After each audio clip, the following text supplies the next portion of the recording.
Gloria a Dios. Dios les bendiga. Amén. Amén. Bueno, una vez más estar en la casa del Señor. Hoy, como todos los segundos domingos de mes, celebramos nuestra Santa Cena, pero no queriendo, ¿verdad?, detener lo que el Señor está haciendo en medio nuestro, al meternos y ver, ¿verdad?, recordando lo que fueron los hechos de los apóstoles.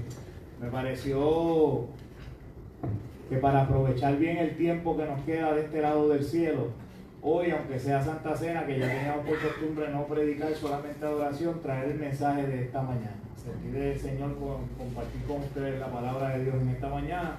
Y vamos a ir rápidamente a leer las Escrituras en los Hechos de los Apóstoles, capítulo 2, versos 20 al 40. Mientras usted la busca ahí, aunque va a estar puesta en pantalla si no me equivoco, quiero anunciar nuevamente que aquellos que van a ser voluntarios de nuestro campamento Escuela Bíblica de Verano, que comienza mañana, por eso ven demografía, pues se queden luego del servicio para estar con nosotros y poder hablar con María. Tiene algunos detalles que ultimar, así que además de eso, recordarles que el miércoles no hay servicio de oración porque vamos a estar, ¿verdad?, por la mañana aquí, y aprovechamos entonces, y que el domingo que viene cerramos, ¿verdad?, la Escuela Bíblica de Verano con nuestro barbecue Sunday Fondo. Que se acerquen a la hermana Carmencita, dice, para ultimar detalles. Así que hacen falta varias cositas, pero ya estamos sobre la marcha. Invite gente, venga, vamos a disfrutar. Voy a estar predicando también ese domingo, porque Dios hace las cosas de manera perfecta. Y usted se va a dar cuenta que luego de la lectura del día de hoy, lo que prosigue, no tan solo lo vamos a predicar, sino que lo vamos a vivir. Amén. Amén. Así que leemos la palabra del Señor en Hechos 2, capítulo 2, verso 20 al 40. Voy a estar leyendo de la Nueva Versión Internacional. Y quise comenzar en el versículo 20, que es la parte final de lo que Pedro comienza a decir en el mensaje, hablando del profeta Joel. Por eso no quise decir la profecía completa. Le dejo eso como asignación para que usted la busque luego en Hechos y la busque también en el profeta. Instrúyase de la palabra. Dice así: el sol se convertirá en tinieblas y la luna en sangre antes de que llegue el día del Señor. Día grande y esplendoroso, y todo el que invoque el nombre del Señor será salvo. Pedro continúa su discurso diciendo: pueblo de Israel, escuchen esto. Jesús de Nazaret fue un hombre acreditado por Dios ante ustedes con milagros, señales y prodigios, los cuales realizó Dios entre ustedes por medio de él. Como bien lo saben, este fue entregado según el determinado propósito y el previo conocimiento de Dios, y por medio de gente malvada, ustedes lo mataron clavándolo en la cruz. Sin embargo, Dios lo resucitó, librándolo de las angustias de la muerte, porque era imposible que la muerte lo mantuviera bajo su dominio. En efecto, David dijo de él: veía yo al Señor siempre delante de mí, porque Él está a mi derecha, para que no caiga. Por eso mi corazón se alegra y canta con gozo mi lengua. Mi cuerpo también vivirá en esperanza. No dejarás que mi vida termine en el sepulcro, no permitirás que tu santo sufra corrupción. Me has dado a conocer los caminos de la vida, me llenarás de alegría en tu presencia. Y Pedro continúa luego de citar un salmo, sigue hablando de aquella multitud y dice: hermanos, permítame hablarle con franqueza acerca del patriarca David, que murió y fue sepultado, y cuyo sepulcro está entre nosotros hasta el día de hoy. Era profeta y sabía que Dios había prometido bajo juramento poner en el trono a uno de sus descendientes. Fue así como previó que iba a suceder. Refiriéndose a la resurrección del Mesías, afirmó que Dios no dejaría que su vida terminara en el sepulcro, ni que su fin fuera la corrupción. A este Jesús Dios lo resucitó, y de ello todos nosotros somos testigos. Exaltado por el poder de Dios y habiendo recibido del Padre el Espíritu Santo prometido, ha derramado esto que ustedes ahora ven y oyen. David no subió al cielo y sin embargo declaró, digo el Señor a mi Señor, siéntate a mi derecha hasta que ponga a tus enemigos por estrado de tus pies.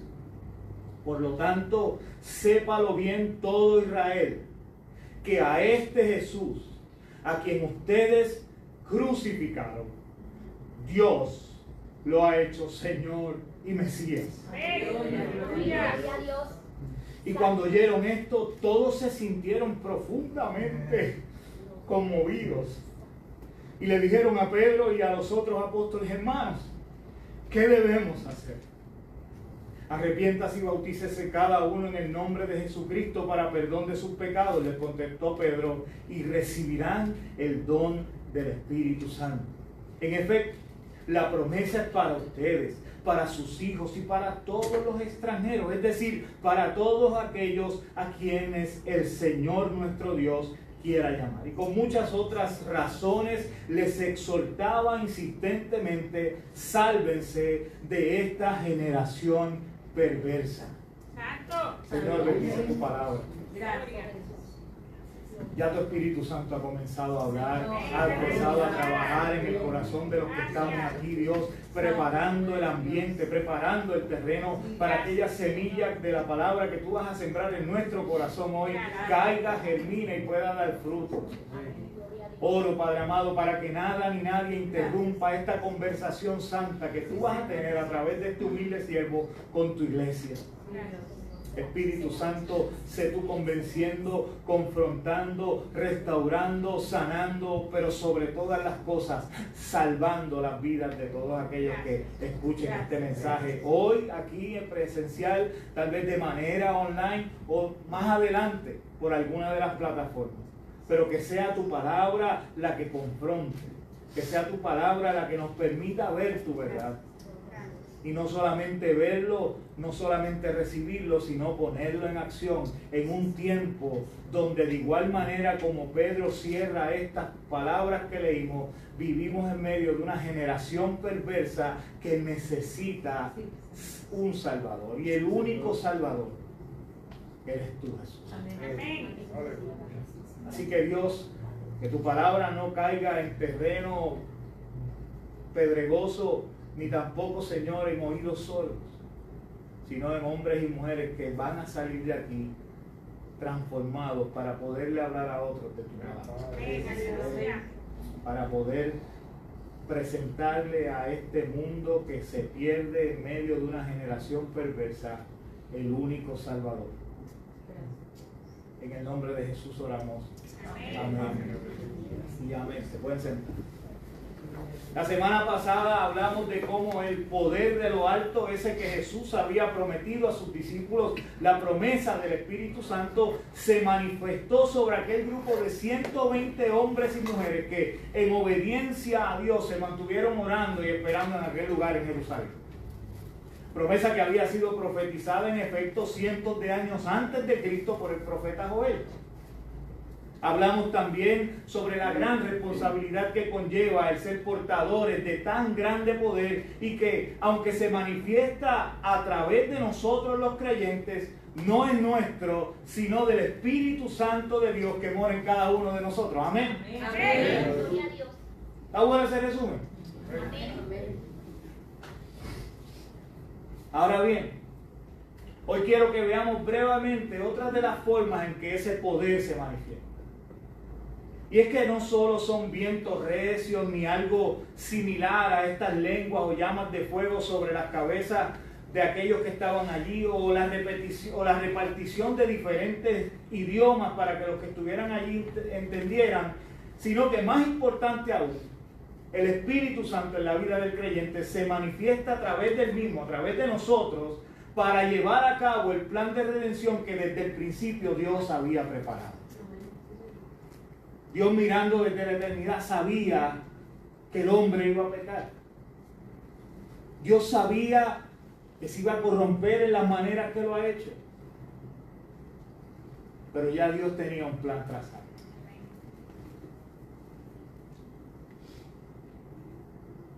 Escuche bien. Si bien es cierto que el Espíritu Santo viene a morar en la vida de todo creyente, que desde el mismo momento que desde el mismo momento en que entrega su corazón, también lo es que solo aquellos que se rinden por completo, que se niegan a sí mismos y que toman su cruz, podrán experimentar ese poder de lo alto en y a través de ellos. El Espíritu Santo viene a morar en todo el creyente, pero sus manifestaciones poderosas serán a través de aquellos que con sudor y lágrimas se niegan, cargan su cruz y siguen a Sí, Señor, aleluya. Para que entienda claramente lo que les quiero decir, no pretenda que en su vida, ver en su vida manifestaciones sobrenaturales del poder de Dios sin antes someterse por completo a Él. Sin antes morir a la carne y dejar que, como Pablo decía, sea Cristo quien vive en usted y ya usted esté muerto. Ahora bien, Jesús, en el momento que habla con sus discípulos, además de prometer el Espíritu Santo, profetizó algo o les dijo algo que, si no entendemos claramente su significado, podemos pasarlo como algo sencillo y fácil de hacer. Me refiero a eso que Jesús dijo a sus discípulos luego de haberle dicho: recibiréis poder cuando venga sobre ustedes el Espíritu Santo. Jesús también le dijo: y me seréis testigos. ¿Cierto? Pero tenemos que tener claro qué significa lo que dijo Jesús. Y es que esto de ser testigos va más allá de lo que usted pueda imaginar. No se trata solamente de hablar a favor de alguien o de algo en lo que creemos. En el original, la palabra testigo significa mártir.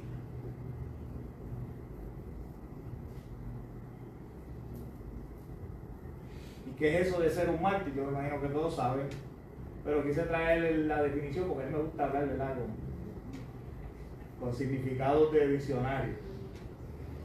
Ser mártir es ser una persona que muere o sufre grandes padecimientos en defensa de sus creencias o convicciones. Y es ahí donde la cosa cambia. Les doy este dato para que entiendan todo lo que estaba y sigue estando en juego cuando de predicar el Evangelio y de defender lo que creemos se trata.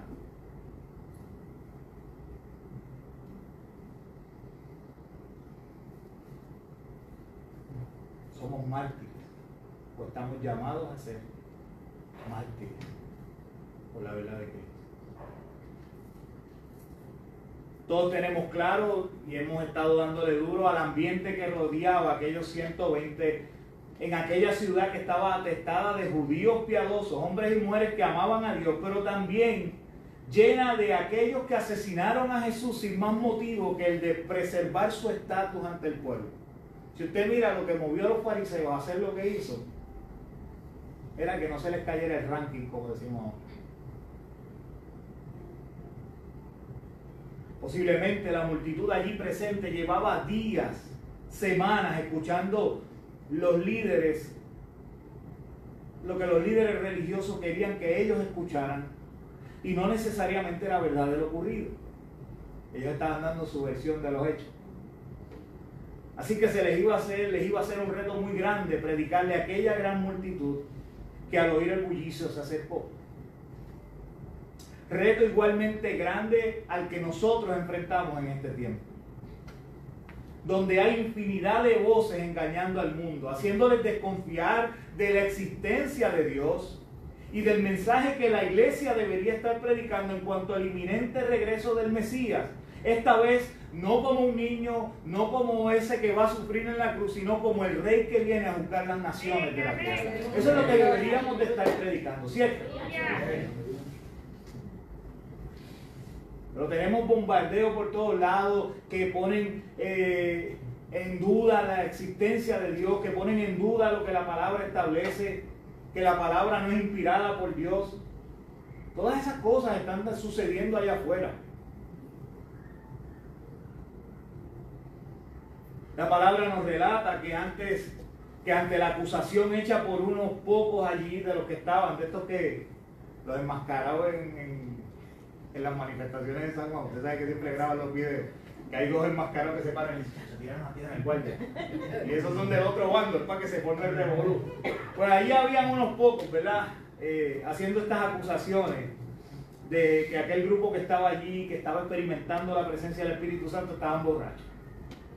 Pero Pedro, junto con los otros 20, con los otros 120, llenos del Espíritu Santo, se pone en pie y abre su boca sin temor a lo que aquellos le fueran a hacer. Y sí, escuchó bien. Pedro, el mismo que días antes cuando enjuiciaban a Jesús, lo negó por miedo a atreverse a decir que andaba con él.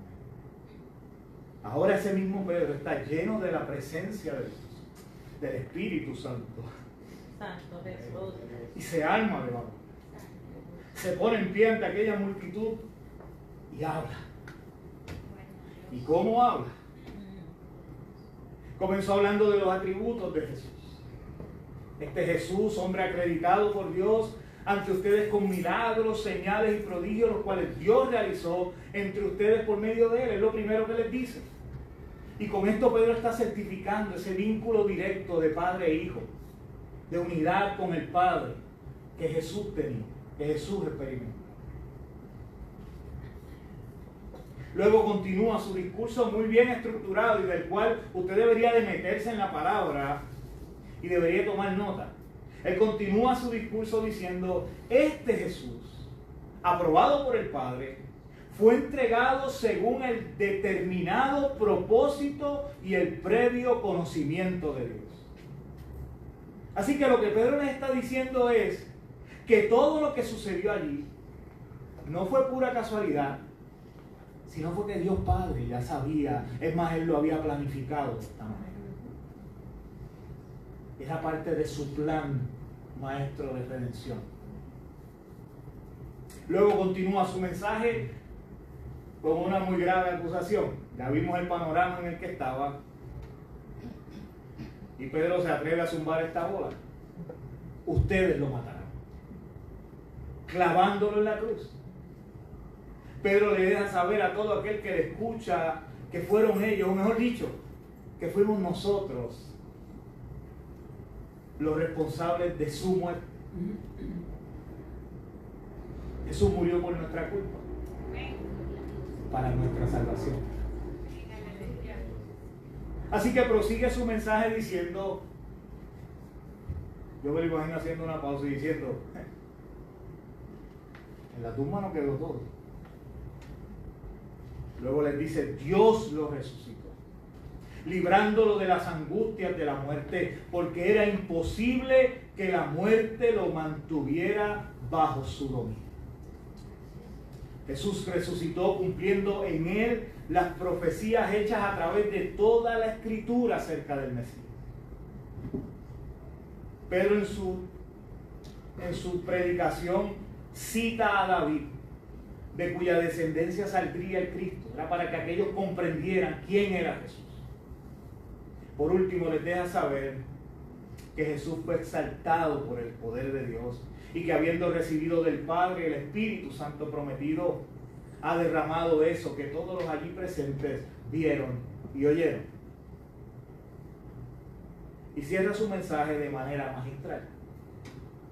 En el verso 36, dice, por tanto, sépalo bien todo Israel, que a este Jesús, a quien ustedes crucificaron, Dios lo ha hecho Señor y Mesías. Dios lo ha hecho Rey.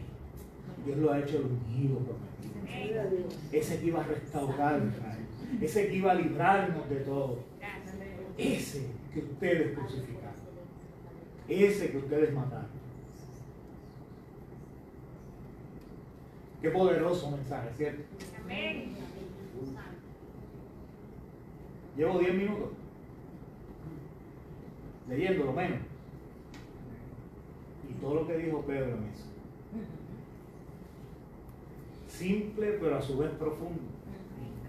Sin paños tibios, sin endulzarle el oído al pecador, como muchos hoy día tienen por costumbre, señalando las fallas de aquellos que estaban allí, pero de una manera hermosa. El Evangelio es su más clara expresión. Pero no fue a eso a lo que nos llamó Jesús. ¿Cuán complicado puede ser dejarle saber al pecador que Jesús es el Hijo de Dios, que vino a esta tierra en forma de hombre como tú y como yo, que hizo milagros, señales y prodigios, que claramente el Mesías prometido, el ungido de Dios, era el único que podía hacerlas? Que fue entregado por su propio pueblo a manos de hombres malvados que le azotaron y crucificaron, que la muerte no lo pudo detener, que al tercer día resucitó como señalaban las Escrituras y que el Padre lo exaltó sentándolo a la diestra hasta que sus enemigos sean puestos como estrado de sus pies. Pero a la misma vez,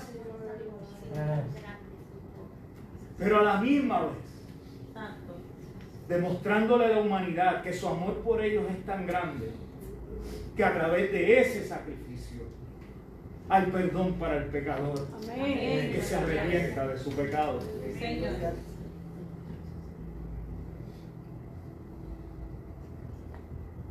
Es difícil. Es más, me atrevo a decir que imposible para el que no ha comprendido esta verdad. Para ellos sí. Imposible de creer. Pero para los que hemos abrazado esta verdad, para los que hemos sido lavados por la sangre del Cordero, para los que hemos tomado la sabia decisión de seguirle sin mirar atrás, no importando los riesgos que corramos en pos de Él, para aquellos que el Espíritu Santo ha venido a hacer residencia, manifestando su poder en y a través de ellos, para esos, para usted, no debería ser para nada difícil.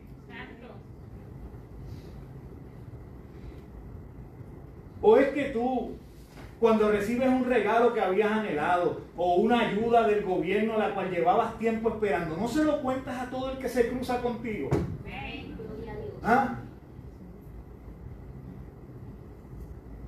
¿Cuánto más la buena noticia? ¿Cuánto más un mensaje que puede salvarle la vida como se la salvó a usted? Aleluya. Aquellos 120 les fue revelada la verdad, escondida por años ante sus ojos en las Escrituras. Y no les importó correr el riesgo de enfrentarse a todo lo que más adelante se enfrentarían y que veremos, ya que nada podría compararse a lo que estaban experimentando. Salvación, vida eterna, presencia de Dios en ellos.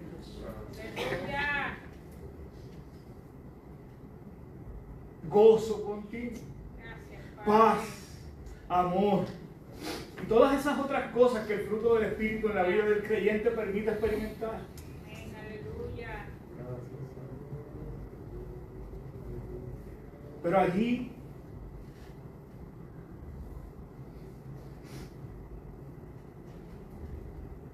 frente a aquella multitud experimentaron algo más que tú y yo hoy deberíamos pedirle al Espíritu. Valor para hablar de Él sin temor.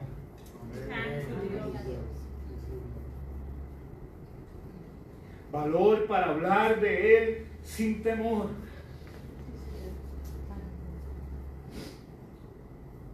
Cierro en esta mañana con una pregunta. ¿Te atreves a pedirlo? Hoy nos vamos a acercar a la mesa.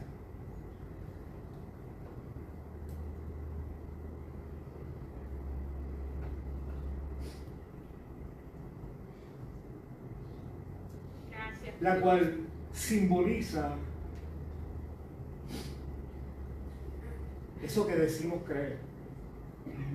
Que Jesús, Dios encarnado, murió en la cruz del Calvario, recibiendo los azotes, recibiendo los clavos, recibiendo la muerte por amor, para perdón de mis pecados. Y que a través de su sangre, el pacto hecho a través de la ley, es redimido y hay un nuevo pacto en el cual ya no es necesario más sacrificios, porque Él se entregó. Y somos lavados a través de su sangre. Y somos traídos de muerte a vida. Perdonados, lavados, restaurados, sanados de la enfermedad más terrible que puede vivir el ser humano, que no es un cáncer, no es SIDA, no es ninguna de esas otras. Es el pecado. Ese que, si sigues viviendo en él, lo que te espera es muerte eterna. Y Jesús nos da vida y vida en abundancia. Así que hoy vamos a celebrar la cena. Y era importante que escucháramos la palabra de Dios. Porque podemos venir domingo tras domingo a vivir la vida de cristiano en el templo. Podemos pertenecer a los ministerios que podamos pertenecer, participar de las actividades. Y eso está bien.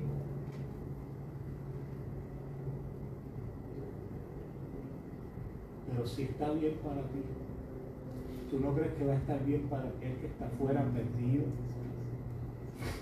¿Tú no crees que el que está afuera necesita eso que tú estás disfrutando hoy? Pero ¿cómo crean? Si no hay que les predique.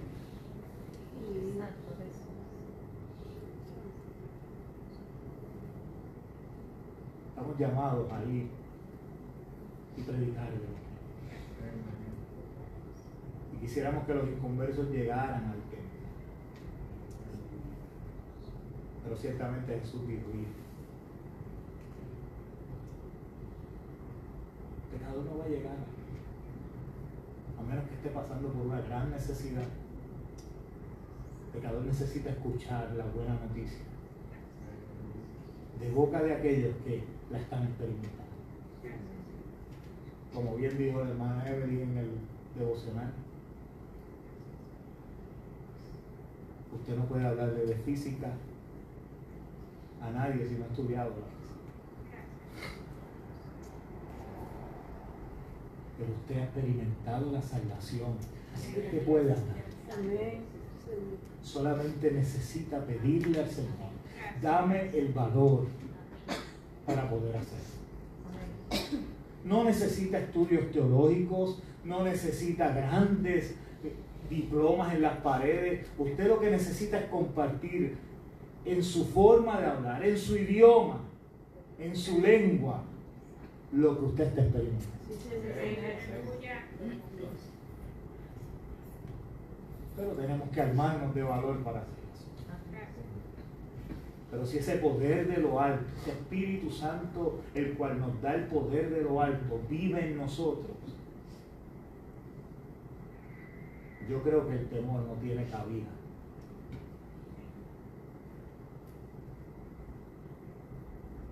Acompáñenme a orar. Padre, oro por la iglesia. Doy gracias por tu palabra. Y te pido, Dios, que no haya una respuesta inmediata hoy, porque son cosas que hay que pensar, porque son cosas serias. Tú nos estás llamando a salir, a hablar con valor, no importando las consecuencias, al pecador que necesita escuchar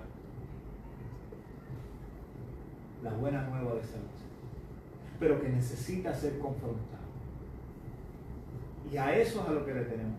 confrontar a la persona con el pecado que está viviendo. Lo sabemos y no nos atrevemos a señalarlo ni decírselo.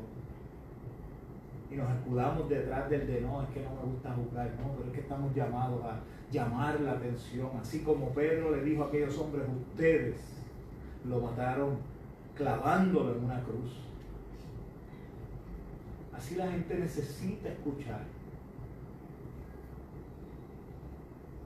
que lo que están haciendo te ofende, pero que hay esperanza, que tú moriste en la cruz del Calvario para limpiar toda esa vida pecaminosa y darnos vestiduras nuevas, vida nueva. Así que yo oro, Dios, porque tu Espíritu Santo en esta hora sea sobre cada uno de tus hijos y hijas, llenándolos de poder para salir de las cuatro paredes del templo y hablarle a la gente de ti.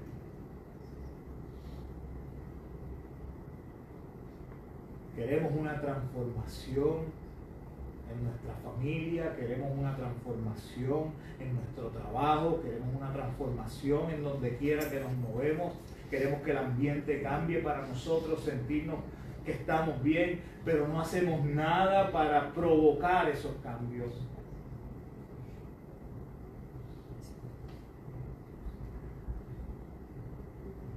Llénalos de tu alma. En el nombre de Jesús oramos. Nos acercamos ahora, Padre, a la mesa. Te pedimos, Señor, que en este tiempo donde podemos acercarnos a reflexionar, sea este mensaje calando en nuestro corazón. Que podamos entender la seriedad y la urgencia que hay. Porque el día grande y esplendoroso del regreso del Señor es pronto. Y solo aquellos que te confiesen serán salvos. En el nombre de Jesús oramos. Amén. Y amén. Le voy a pedir a los que nos van a ayudar con la cena que vayan pasando de frente al ministerio.